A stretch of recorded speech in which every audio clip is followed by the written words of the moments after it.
ദൈവമനുഷ്യന്റെ സ്നേഹഗീത അധ്യായം 126 വാല്യം 3 ഈശോ തെളിവെള്ളം എന്ന സ്ഥലത്ത് നീ കൊല്ലരുത്. ഡോറാസിന്റെ മരണം. നീ കൊല്ലരുത് എന്ന് പറയപ്പെട്ടിരിക്കുന്നു. 2 ഗണം കൽപ്പനകളുണ്ടല്ലോ. അതിൽ ഏത് ഗണത്തിലാണ് ഈ കൽപ്പന ഉൾപ്പെടുന്നത്? രണ്ടാമത്തേതിലാണെന്നാണോ നിങ്ങൾ പറയുന്നത്? നിങ്ങൾക്ക് തീർച്ചയുണ്ടോ? ഞാൻ വേറൊരു ചോദ്യം ചോദിക്കാം. ഈ പാപം ദൈവത്തിനെതിരായുള്ളതാണോ അതോ മരണപ്പെട്ട മനുഷ്യനെതിരെയുള്ളതാണോ? നിങ്ങൾ പറയുന്നു കൊല്ലപ്പെട്ട മനുഷ്യനെതിരായുള്ള പാപമാണെന്ന്. ഇതും നിങ്ങൾക്കുറപ്പാണോ?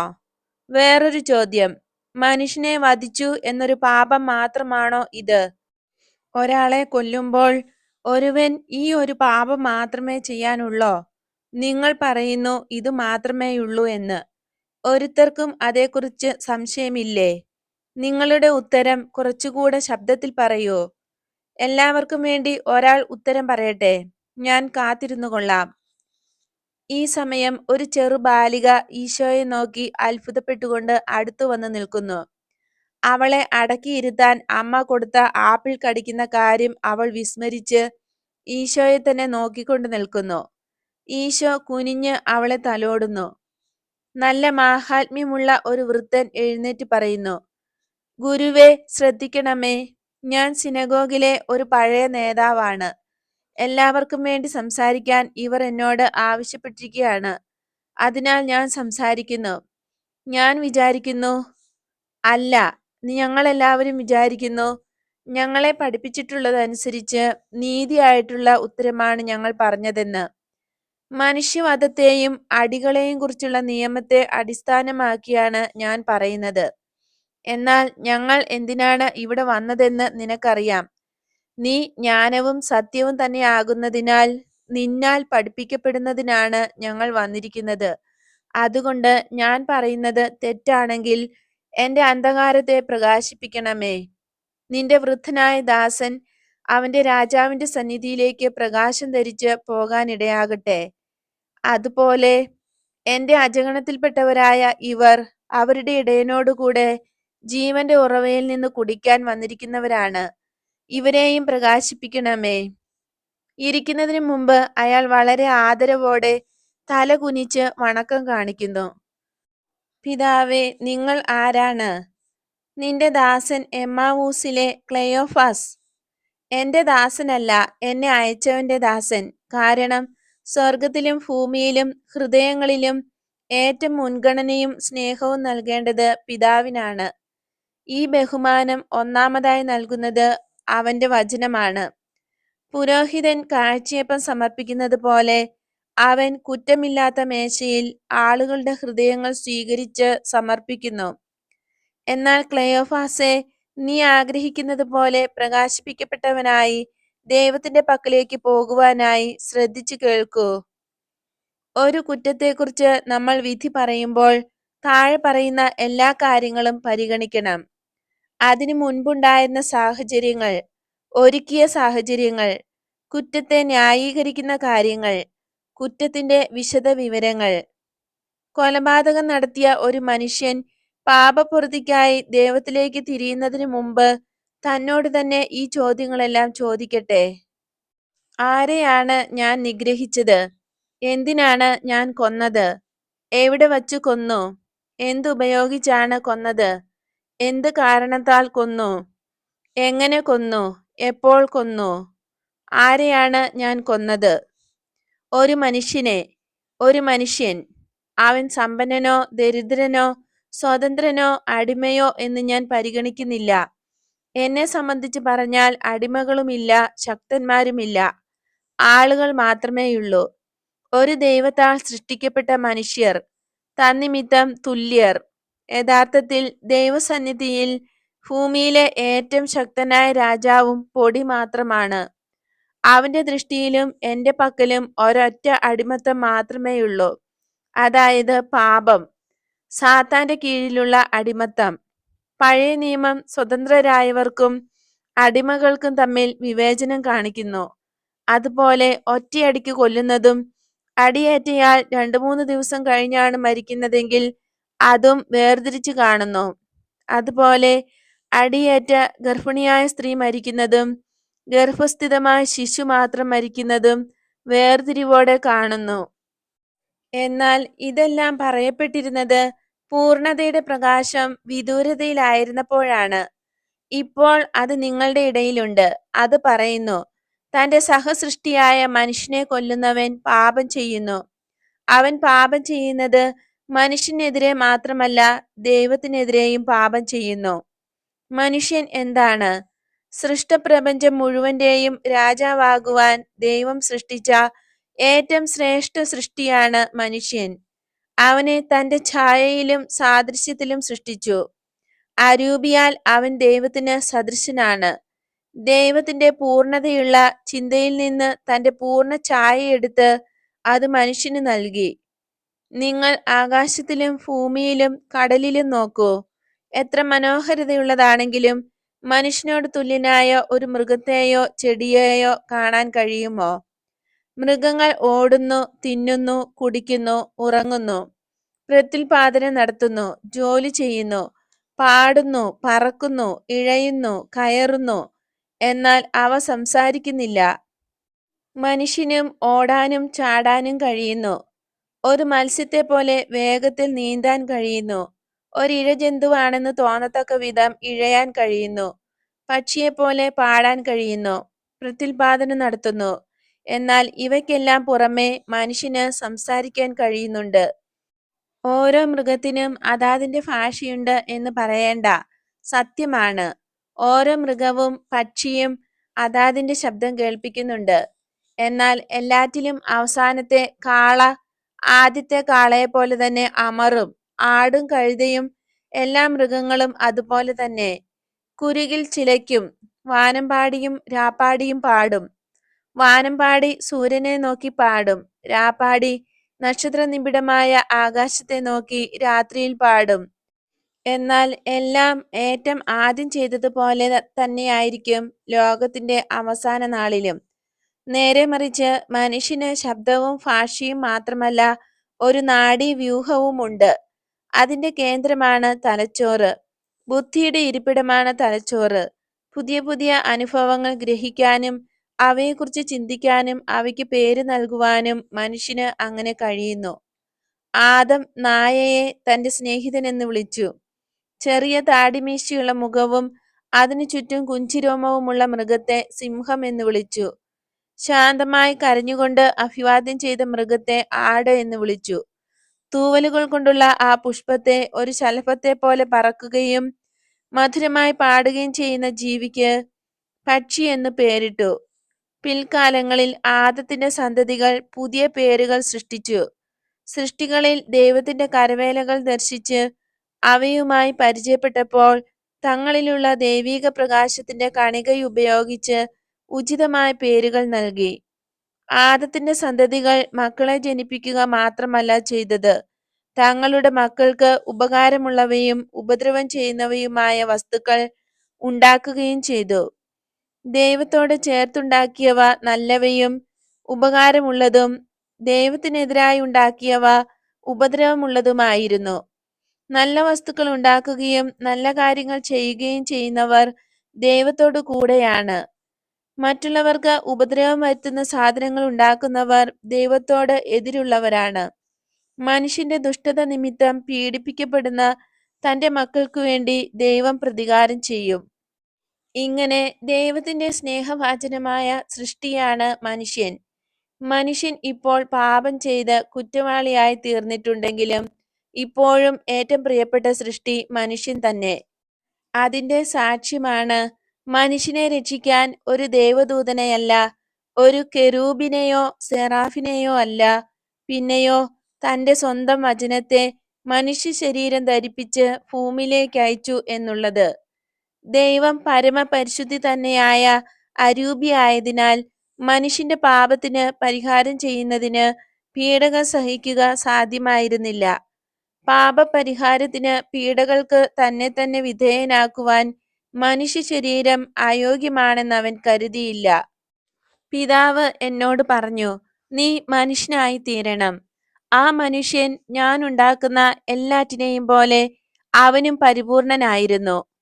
സമാധാനപൂർണമായ ഒരു ജീവിതമാണ് അവനായി നിശ്ചയിക്കപ്പെട്ടിരിക്കുന്നത്. ഏറ്റവും സമാധാനപൂർണമായ അന്തിമ നിദ്രയും സന്തോഷത്തോടു കൂടെയുള്ള ഉണർവും എന്റെ സ്വർഗീയ പറുദീസായിൽ ഏറ്റവും ആനന്ദപ്രദമായ നിത്യജീവിതവും.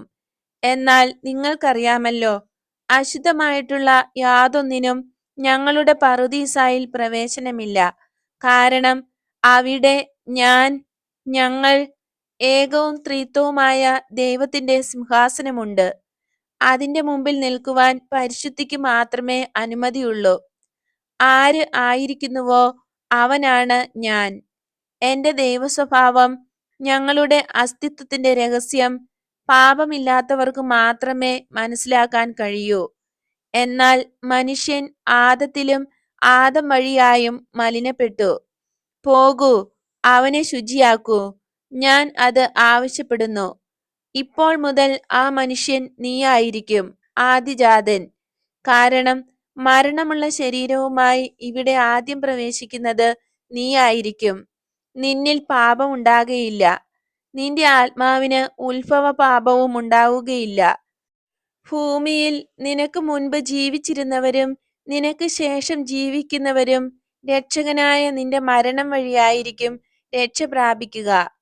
ജനിച്ച ഒരുവന് മാത്രമേ മരിക്കാൻ കഴിയൂ. ഞാൻ ജനിച്ചു, ഞാൻ മരിക്കുകയും ചെയ്യും. മനുഷ്യൻ ദൈവത്തിന്റെ പ്രിയഭാജനമായ സൃഷ്ടിയാണ്. ഇനി എന്നോട് പറയൂ, ഒരു പിതാവിന് അനേകം മക്കളുണ്ട്, എന്നാൽ ഒരുവൻ പിതാവിന്റെ സ്നേഹഭാജനമാണ്, അവന്റെ കണ്ണിന്റെ കൃഷ്ണമണിയാണ്.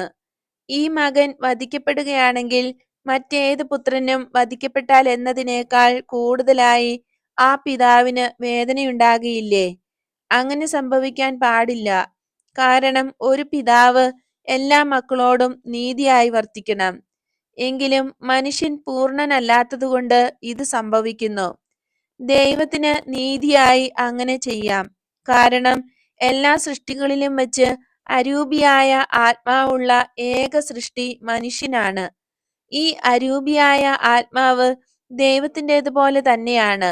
ഈ അരൂപിയായ ആത്മാവ് മനുഷ്യന്റെ അനിഷേധ്യമായ ദൈവിക പിതൃത്വത്തെ കാണിക്കുന്നു. ഒരാളുടെ പുത്രനെ ഒരുവൻ കൊല്ലുമ്പോൾ പുത്രനെതിരായി മാത്രമാണോ അയാൾ പ്രവർത്തിക്കുന്നത്? അല്ല, പിതാവിനെതിരായും ആണ് പ്രവർത്തിക്കുക. പുത്രനെ അവന്റെ ശരീരത്തിൽ വേദനിപ്പിക്കുന്നു, അവന്റെ പിതാവിനെ ഹൃദയത്തിൽ വേദനിപ്പിക്കുന്നു. രണ്ടുപേരെയും മുറിവേൽപ്പിക്കുന്നുണ്ട്. ഒരു മനുഷ്യനെ കൊല്ലുന്നത് വഴി ആ മനുഷ്യനെ മാത്രമാണോ ധിക്കരിക്കുന്നത്? അല്ല, ദൈവത്തെയും ധിക്കരിക്കുന്നു. മനുഷ്യനെ അവന്റെ ശരീരത്തിലും ദൈവത്തെ തന്റെ അവകാശത്തിലും ധിക്കരിക്കുന്നു. കാരണം ജീവനും മരണവും കൊടുക്കുകയും എടുക്കുകയും ചെയ്യുന്നത് അവൻ മാത്രമാണ്. കൊല്ലുക എന്നത് ദൈവത്തോടും മനുഷ്യനോടും ചെയ്യുന്ന അക്രമമാണ്. കൊല്ലുക എന്നത് ദൈവത്തിന്റെ അധികാര പരിധിക്കുള്ളിലേക്ക് പ്രവേശിക്കലാണ്. കൊല ചെയ്യുക എന്നത് സ്നേഹത്തിന്റെ പ്രമാണത്തിന് എതിരെയുള്ള നീക്കമാണ്. കൊല ചെയ്യുന്നവൻ ദൈവത്തെ സ്നേഹിക്കുന്നില്ല. കാരണം ദൈവത്തിന്റെ പ്രവൃത്തികളിലൊന്നിനെ, ഒരു മനുഷ്യനെ അവൻ ശിഥിലമാക്കുകയാണ് ചെയ്യുക. കൊല ചെയ്യുന്നവൻ തന്റെ അയൽക്കാരനെ സ്നേഹിക്കുന്നില്ല. കാരണം അവൻ തന്റെ അയൽക്കാരനിൽ നിന്ന് ജീവനെ അപഹരിക്കുന്നു. എന്നാൽ കൊലയാളി തന്നെയും തന്റെ സ്വന്തം ജീവനെയും സംരക്ഷിക്കാൻ ആഗ്രഹിക്കുന്നു. ഇങ്ങനെ ആദ്യത്തെ 2 ചോദ്യങ്ങൾക്കും ഉത്തരം ഞാൻ പറഞ്ഞു കഴിഞ്ഞു. എവിടെ വച്ചാണ് ഞാൻ കൊന്നത്? വഴിയിൽ വച്ച് കൊല്ലാം, അയാളുടെ വീട്ടിൽ കയറി കൊല്ലാം, അല്ലെങ്കിൽ അയാളെ തന്റെ വീട്ടിലേക്ക് ക്ഷണിച്ചു വരുത്തി കൊല്ലാം. ഏതെങ്കിലും ഒരവയവം മുറിച്ചു കളഞ്ഞ് കൂടുതൽ വേദനിപ്പിച്ചു കൊല്ലാം. അല്ലെങ്കിൽ ഇരട്ടക്കൊല നടത്താം. ഗർഭിണിയായ ഒരു സ്ത്രീയെ കൊല്ലുമ്പോൾ ഇരട്ടക്കൊലയാണ് ചെയ്യുക. മുൻകൂട്ടിയുള്ള ആലോചന കൂടാതെ വഴിയിൽ വച്ച് കൊല്ലാൻ പാടുണ്ട്. നമ്മുടെ നിയന്ത്രണം വിട്ടുപോയ ഒരു മൃഗം വഴിയെ പോയ ഒരാളെ കൊന്നെന്നു വരാം. ഈ സംഭവത്തിൽ നേരത്തെയുള്ള കരുതലില്ല. എന്നാൽ ഒരു മനുഷ്യൻ കടാരയുമായി, എന്നാൽ മേൽത്തരം വസ്ത്രങ്ങളും ധരിച്ച് അത് മറച്ചു വച്ചുകൊണ്ട് ശത്രുവിന്റെ വീട്ടിലേക്ക് പോകുന്നു. പലപ്പോഴും ശത്രുവാകുന്ന ആൾ ചെയ്യുന്ന ഏക കുറ്റം ഇയാളേക്കാൾ നല്ലവനാകുന്നു എന്നതായിരിക്കും. അവനെ ബഹുമാനിക്കാൻ എന്നതുപോലെ സ്വന്തം വീട്ടിലേക്ക് ക്ഷണിക്കുന്നു. അനന്തരം അയാളുടെ കഴുത്തറുത്ത് കിണറ്റിലേക്ക് എറിയുന്നു. ഇങ്ങനെ ചെയ്യുമ്പോൾ മുൻകൂട്ടിയുള്ള ആലോചനയുണ്ട്. അവന്റെ കുറ്റം അതിന്റെ ദുഷ്ടതയിലും ക്രൂരതയിലും അക്രമ സ്വഭാവത്തിലും പൂർണ്ണമാകുന്നു. ഞാൻ ഒരമ്മയെയും കുഞ്ഞിനെയും കൂടെ കൊല്ലുകയാണെങ്കിൽ 2 മരണത്തിന്റെ കണക്ക് ദൈവം എന്നോട് ചോദിക്കും. കാരണം ദൈവകൽപ്പന അനുസരിച്ച് മനുഷ്യന് ജന്മം കൊടുക്കുന്ന ഗർഭപാത്രം വിശുദ്ധമാണ്. അതിനുള്ളിൽ വളരുന്ന ജീവനും വിശുദ്ധമാണ്. അതിന് ദൈവം ഒരാത്മാവിനെ നൽകിയിട്ടുണ്ട്. ഏതു വിധത്തിലാണ് ഞാൻ കൊന്നത്? കൊല്ലാനുള്ള ആയുധവും ധരിച്ചാണ് ആള് പോയതെങ്കിൽ കൊല്ലാൻ ഞാൻ ഉദ്ദേശിച്ചില്ല എന്ന് പറയുന്നത് വ്യർത്ഥമാണ്. കോപം കൊണ്ട് ജ്വലിക്കുമ്പോൾ ഒരുവന്റെ കൈ തന്നെ ആയുധമായി തീരാം. അല്ലെങ്കിൽ നിലത്തു നിന്നെടുത്ത ഒരു കല്ല് ഉപയോഗിച്ചെന്നിരിക്കും. അല്ലെങ്കിൽ വൃക്ഷത്തിൽ നിന്ന് ഒടിച്ച ഒരു കമ്പ് ആയുധമാക്കിയിരിക്കാം. എന്നാൽ സ്വന്തം കടാരയോ കോടാലിയോ പരിശോധിക്കുകയും മൂർച്ച പോരെന്ന് തോന്നിയാൽ അത് മൂർച്ചയുള്ളതാക്കുകയും പിന്നീട് ശരീരത്തിൽ ഒളിച്ചു വയ്ക്കുകയും എന്നാൽ പെട്ടെന്ന് എടുക്കത്തക്ക വിധത്തിൽ അത് സജ്ജീകരിക്കുകയും ചെയ്തിട്ട് ശത്രുവിന്റെ പക്കലേക്ക് പോകുന്നവന് കൊല്ലാൻ ഞാൻ ഉദ്ദേശിച്ചില്ല എന്ന് പറയാൻ തീർച്ചയായും സാധിക്കയില്ല. വിഷമുള്ള സസ്യങ്ങളും പഴങ്ങളും പറിച്ച് അതുകൊണ്ട് പൊടിയോ പാനീയമോ ഉണ്ടാക്കി അത് മധുരപാനീയമാണെന്ന വ്യാജേന ശത്രുവിന് കൊടുത്തിട്ട് കൊല്ലാൻ ഞാൻ ആഗ്രഹിച്ചില്ല എന്ന് പറയാൻ കഴിയുകയില്ല. എന്നാൽ ഇപ്പോൾ നിങ്ങൾ സ്ത്രീകൾ ശ്രദ്ധിച്ചു കേൾക്കൂ. നിങ്ങൾ മൗനാനുവാദത്തോടെ ശിക്ഷിക്കപ്പെടാതെ പോകുന്ന കൊലപാതകിനികൾ, എത്ര ജീവനാണ് നിങ്ങൾ അപഹരിക്കുന്നത്? ഉദരത്തിൽ വളരുന്ന ഫലത്തെ അതിൽ നിന്ന് വേർപെടുത്തുന്നത് കൊലപാതകമാണ്. ഒന്നുകിൽ അത് കുറ്റകരമായ ബീജസ്വീകരണത്തിൽ നിന്നുണ്ടായതായിരിക്കാം, അല്ലെങ്കിൽ അത് ആവശ്യമില്ലാത്ത ഒരു ഭ്രൂണം, നിങ്ങൾക്ക് ഉപകാരമില്ലാത്ത ഒരു ഭാരം, നിങ്ങളുടെ ശരീരത്തിനും സ്വത്തിനും ഒരു ഭാരം എന്ന് നിങ്ങൾ കരുതുന്നു. ഈ ഭാരം ഉണ്ടാകാതിരിക്കാൻ ഒരു മാർഗമേയുള്ളൂ: പരിശുദ്ധമായ ജീവിതം നയിക്കുക. ജഡികാസക്തിയോടുകൂടെ കൊലപാതകവും ചേർക്കാതിരിക്കുക. മനുഷ്യൻ കാണാത്തതുകൊണ്ട് ദൈവവും കാണുന്നില്ല എന്ന് വിചാരിക്കാതിരിക്കൂ. ദൈവം എല്ലാം കാണുന്നു, എല്ലാം ഓർത്തിരിക്കുകയും ചെയ്യുന്നു. അതും നിങ്ങൾ ഓർമ്മിച്ചുകൊള്ളുക. എന്തുകൊണ്ടാണ് ഞാൻ കൊന്നത്? ഓ, എത്രയെത്ര കാരണങ്ങൾ! പെട്ടെന്നുണ്ടാകുന്ന മനസ്സിന്റെ ഒരു സംഭ്രമം, അതിന്റെ ഫലമായി ഉളവാകുന്ന വികാരക്ഷോഭം. ഉദാഹരണം: വിവാഹക്കിടക്ക മലിനപ്പെട്ടു എന്ന് കാണുന്നു, അഥവാ ഒരു കള്ളൻ ഭവനത്തിനുള്ളിൽ കടന്നിരിക്കുന്നു, ഒരു ദുഷ്ടനായ മനുഷ്യൻ യൗവനപ്രായത്തിലുള്ള പുത്രിയെ ആക്രമിക്കാൻ ശ്രമിക്കുന്നു, മുതലായവ. വേറെ ചില കാരണങ്ങൾ മുൻകൂട്ടി ആലോചിച്ച് നിർദ്ദയം തീരുമാനിക്കുന്നവയാണ്. ഉദാഹരണം: എതിർസാക്ഷി പറയുന്ന ഒരാൾ, നിങ്ങളുടെ മാർഗത്തിന് തടസ്സമാകുന്നു എന്ന് കരുതപ്പെടുന്നയാൾ, ഒരാളുടെ സ്ഥാനമോ പണമോ തട്ടിയെടുക്കാൻ ആഗ്രഹിക്കുമ്പോൾ, ഇങ്ങനെ പലതും. മാനസിക വിഭ്രാന്തിയിൽ പെട്ടെന്ന് കൊലപാതകം നടത്തിയവനോട് ദൈവം ക്ഷമിക്കും. എന്നാൽ അധികാരത്തിനും മറ്റുള്ളവരുടെ പ്രീതിക്കും വേണ്ടി കൊല ചെയ്യുന്നവരോട് ദൈവം ക്ഷമിക്കയില്ല. എപ്പോഴും നന്നായി വ്യാപരിക്കുക. എന്നാൽ നിങ്ങൾ ഒരുത്തരുടെയും നോട്ടത്തെയോ വാക്കിനെയോ ഭയപ്പെടുകയില്ല. നിങ്ങൾക്കുള്ളതുകൊണ്ട് സന്തുഷ്ടരായിരിക്കുക. അപ്പോൾ മറ്റുള്ളവരുടെ സ്വത്ത് നിങ്ങൾ ആഗ്രഹിച്ച് അത് കൈക്കലാക്കാൻ കൊലപാതകം നടത്തുകയില്ല. എങ്ങനെയാണ് ഞാൻ കൊന്നത്? ആദ്യത്തെ വികാരത്തള്ളലിന് ശേഷം ദയയില്ലാതെയാണോ?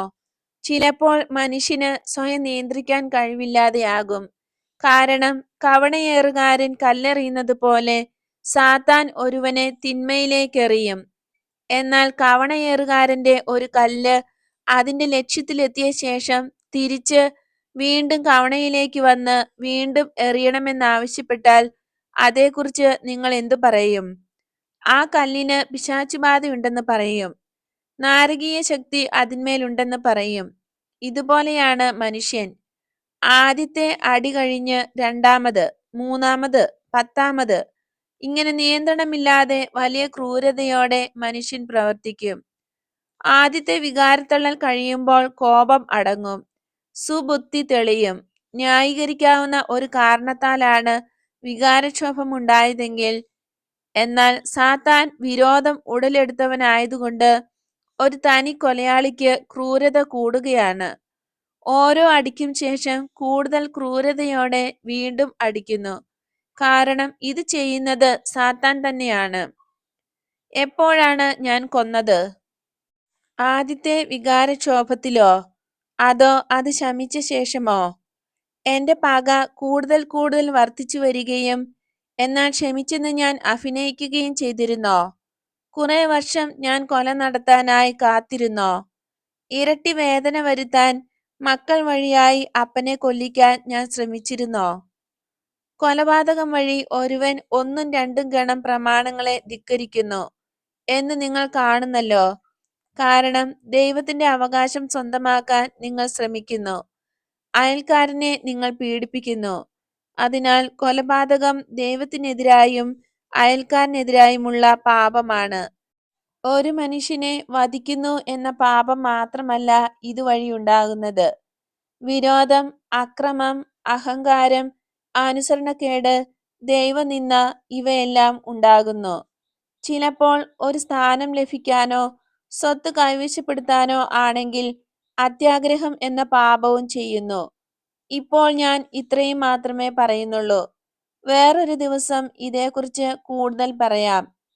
കൊലപാതകം ആയുധം കൊണ്ടും വിഷം കൊണ്ടും മാത്രമല്ല ചെയ്യുന്നത്. പരദൂഷണം വഴിയും കൊലപാതകം നടത്താൻ കഴിയും. അതേക്കുറിച്ച് ധ്യാനിക്കുക. ഇക്കാര്യവും നിങ്ങളോട് ഞാൻ പറയുന്നു. തന്റെ കൈകൊണ്ട് മരിക്കാതിരിക്കത്തക്ക വിധം സൂത്രം പ്രയോഗിച്ച് തന്റെ അടിമയെ കൊല്ലുന്ന യജമാനൻ ഇരട്ടി കുറ്റക്കാരനാണ്. ഒരടിമ യജമാനന്റെ പണമല്ല, അവൻ അവന്റെ ദൈവത്തിന്റെ ഒരാത്മാവാണ്. അവനെ ഒരു കാളയേക്കാൾ ഹീനനായി കരുതി അപ്രകാരം പ്രവർത്തിക്കുന്ന യജമാനൻ ശപിക്കപ്പെട്ടവനായിരിക്കട്ടെ. ഈശോയുടെ കണ്ണുകൾ തേജസ് കൊണ്ട് തിളങ്ങുന്നു, ശബ്ദം ഇടിനാദം പോലെയാണ്. എല്ലാവരും വിസ്മയത്തോടെ ഈശോയെ നോക്കുന്നു. കാരണം നേരത്തെ ഈശോ സംസാരിച്ചിരുന്നത് വളരെ ശാന്തമായിട്ടാണ്. അവൻ ശപിക്കപ്പെട്ടവനാകട്ടെ. നീതിക്കായി കാഠിന്യം കാണിക്കുക ഒരിക്കൽ ഇസ്രായേലിലെ നിയമമായിരുന്നു. ദൈവത്തിന്റെ നിയമത്തിന്റെ മറ പിടിച്ചുകൊണ്ട് തൻ കാര്യം കാണുന്ന, അഥവാ ആ പ്രമാണത്തിൽ നിന്ന് ഒഴിഞ്ഞു മാറുന്ന കപടഭക്തരായ വിശുദ്ധി അഭിനയിക്കുന്ന ആളുകൾ, അതിനുള്ള യുക്തികൾ ചുഴിഞ്ഞാലോചിച്ചു കണ്ടുപിടിക്കുന്നവർ അന്നില്ലായിരുന്നു. എന്നാൽ ഇപ്പോൾ അത്തരം അണലികളെ കൊണ്ട് ഇസ്രായേൽ നിറഞ്ഞു കവിഞ്ഞൊഴുകുന്നു. തങ്ങൾക്ക് സൗകര്യമാണെങ്കിൽ എല്ലാം നിയമാനുസൃതമാണ്. നികൃഷ്ടരായ ഈ പ്രബലന്മാരെ ദൈവം വെറുപ്പോടും അറപ്പോടും കൂടെ നോക്കുന്നു. ഇനി ഇസ്രായേലിലെ നിയമം അപ്രകാരമായിരിക്കയില്ല. പഴയ നിയമത്തെ ഇപ്പോൾ തുടങ്ങി പുതിയ നിയമം ഇല്ലാതാക്കുന്നു. അടിമകൾ വയലുകളിലും മില്ലുകളിലെ കല്ലിൻ ചുവട്ടിലും വീഴുന്നു. അസ്ഥികൾ പൊട്ടുന്നതുവരെയും ഞരമ്പുകൾ കാണത്തക്ക വിധവും അടിയേറ്റാണവർ വീഴുന്നത്. ഇല്ലാത്ത കുറ്റങ്ങൾ അവരുടെ മേൽ ആരോപിക്കപ്പെടുന്നു. അങ്ങനെ അവരെ പ്രഹരിക്കാനും പൈശാചികമായ അവരുടെ ക്രൂര വിനോദം നടത്താനുമാണ് അങ്ങനെ ആരോപണങ്ങൾ നടത്തുന്നത്. അവരെ അടിക്കാനായി ദൈവത്തിന്റെ അത്ഭുതങ്ങൾ പോലും കുറ്റാരോപണത്തിന് കാരണമായി കണ്ടുപിടിക്കുന്നു. ദൈവത്തിന്റെ ശക്തിയോ അടിമയുടെ വിശുദ്ധിയോ ദുഷ്ടരായ അവരെ മനസ്സു തിരിക്കുന്നില്ല. അവരെ മാനസാന്തരപ്പെടുത്താൻ കഴിയുകയില്ല. തിന്മ കൊണ്ട് നിറഞ്ഞിരിക്കുന്ന ഒരാത്മാവിൽ നന്മ പ്രവേശിക്കുകയില്ല. എന്നാൽ ദൈവം അത് കണ്ട് പറയുന്നു, ഇതു മതി. ആബേൽമാരെ കൊല്ലുന്ന കായന്മാർ ധാരാളമുണ്ട്. നിങ്ങൾ എന്തു വിചാരിക്കുന്നു? ദുർഗന്ധം വമിക്കുന്ന ശവകുടീരങ്ങളെ നിങ്ങളുടെ പുറം വെള്ള പൂശിയിരിക്കുന്നു, പ്രമാണത്തിന്റെ വാക്കുകൾ കൊണ്ട് പൊതിയപ്പെട്ടിരിക്കുന്നു. എന്നാൽ അകത്ത് സാത്താൻ രാജാവായി വാഴുന്നു. ഏറ്റവും കാപട്യം നിറഞ്ഞ ദുഷ്ടാരൂപി വിരാജിക്കുന്നു. ഇങ്ങനെയുള്ള നിങ്ങൾ എന്തു വിചാരിക്കുന്നു? ആബേൽ മാത്രമേ ദൈവത്തിന്റെ പുത്രനായിട്ടുള്ളോ? മനുഷ്യരുടെ അടിമകളല്ലാത്തവരെ മാത്രമേ ദൈവം കാരുണ്യത്തോടെ വീക്ഷിക്കുകയുള്ളോ? ഒരടിമയ്ക്ക് സമർപ്പിക്കാൻ കഴിയുന്ന കാഴ്ച അവന്റെ കണ്ണീരിൽ മുങ്ങിയ പരമാർത്ഥത മാത്രമാണ്. ഈ കാഴ്ച ദൈവം നിരസിക്കുമെന്ന് നിങ്ങൾ കരുതുന്നോ? ഇല്ല, ഞാൻ ഗൗരവമായി പറയുന്നു. നീതിമാനായ ഏതൊരു മനുഷ്യനും ഒരാബേലാണ്. അയാൾ ചങ്ങല കൊണ്ട് ബന്ധിക്കപ്പെട്ടവനായിരിക്കാം. വയലിലെ ഉഴവുചാലിൽ കിടന്ന് അയാൾ മരിക്കുകയായിരിക്കാം. നിങ്ങളുടെ ചമ്മട്ടിയടിയേറ്റ് രക്തം വാർക്കുന്നവനായിരിക്കാം. നീതികെട്ടവരായ എല്ലാവരും കായേന്മാരാണ്. അവർ അഹങ്കാര നിമിത്തം, ശരിയായ ഭക്തി നിമിത്തമല്ല, അവരുടെ പാപം കൊണ്ടും രക്തം കൊണ്ടും മലിനപ്പെട്ട വസ്തുക്കൾ ദൈവത്തിന് കാഴ്ച സമർപ്പിക്കുന്നു. അത്ഭുതങ്ങളെ പങ്കിലമാക്കുന്നവർ, മനുഷ്യരെ പവിത്രത കൂടാതെ കരുതുന്നവർ കൊലയാളികൾ. ധർമ്മനിഷ്ഠയില്ലാത്ത ആളുകൾ പുറത്തു പോകൂ. എന്റെ ദൃഷ്ടിയിൽ നിന്ന് ദൂരെ പോകൂ. മതി, ഞാൻ പറയുന്നു, മതി. എനിക്കതും പറയാൻ കഴിയും. കാരണം ഞാൻ ദൈവവചനമാണ്.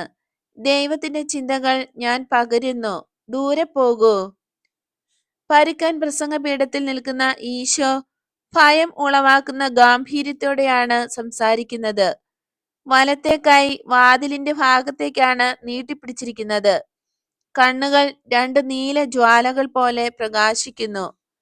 അവിടെയുള്ള പാപികളെ ഇടിമിന്നൽ കൊണ്ട് ശിക്ഷിക്കുകയാണെന്ന് തോന്നിക്കുന്നു.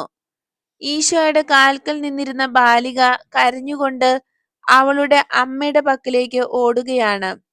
ശിഷ്യന്മാർ വിസ്മയത്തോടെ പരസ്പരം നോക്കുകയും ഈ അധിക്ഷേപ വാക്കുകൾ ആരോടാണ് പറയുന്നതെന്ന് അറിയാൻ ശ്രമിക്കുകയും ചെയ്യുന്നു. ജനക്കൂട്ടവും കാര്യമറിയാൻ ചുറ്റും നോക്കുന്നു. അവസാനം രഹസ്യം വെളിവായി. വാതിലിനു വെളിയിൽ മുറിയുടെ അങ്ങേയറ്റത്ത് 4 പൊക്കമുള്ള ഗ്രാമീണ മനുഷ്യരുടെ പിമ്പിൽ പകുതി മറഞ്ഞ് ഡോറാസ് പ്രത്യക്ഷപ്പെടുന്നു. അയാൾ മെലിഞ്ഞ് വിളറി കൂടുതൽ ജരബാധിച്ചവനായിരിക്കുന്നു. മൂക്കും മുടിയും വലിപ്പം കൂടുതലുള്ളതുപോലെയുണ്ട്. ഒരു ഭൃത്യന്റെ സഹായത്താലാണ് നടക്കുന്നത്. കാരണം പകുതി തളർന്നു പോയതുപോലെ തോന്നിക്കുന്നു. മുറ്റത്തിന്റെ നടുവിൽ ഒരുത്തരും അയാളെ കണ്ടതേയില്ല. കോഴി കൊക്കുന്നത് പോലൊരു ശബ്ദത്താൽ അയാൾ സംസാരിക്കാൻ ധൈര്യപ്പെടുന്നു. നീ സംസാരിക്കുന്നത് എന്നോടാണോ? ഇത് എനിക്കായിട്ടാണോ? അതെ, നിനക്കായിട്ട്. എന്റെ വീട്ടിൽ നിന്ന് പുറത്തിറങ്ങൂ. ഞാൻ പോകുകയാണ്. എന്നാൽ ഉടനെ തന്നെ നിന്നോട് ഞാൻ കണക്ക് ചോദിച്ചു കൊള്ളാം. ഒട്ടും വിഷമിക്കേണ്ട. ഉടനെയോ? ഇപ്പോൾ തന്നെ. സീനായിലെ ദൈവം ഞാൻ പറഞ്ഞതുപോലെ നിനക്കായി കാത്തിരിക്കുന്നു. നിനക്ക് വേണ്ടിയും. വിനാശകരനായവൻ, എന്റെ രോഗത്തിനും എന്റെ പറമ്പിലെ ഉപദ്രവകാരികളായ മൃഗങ്ങൾക്കും കാരണക്കാരൻ നീയാണ്. നിന്നെ വീണ്ടും ഞാൻ കണ്ടുകൊള്ളാം. അത് എനിക്ക് സന്തോഷമായിരിക്കും.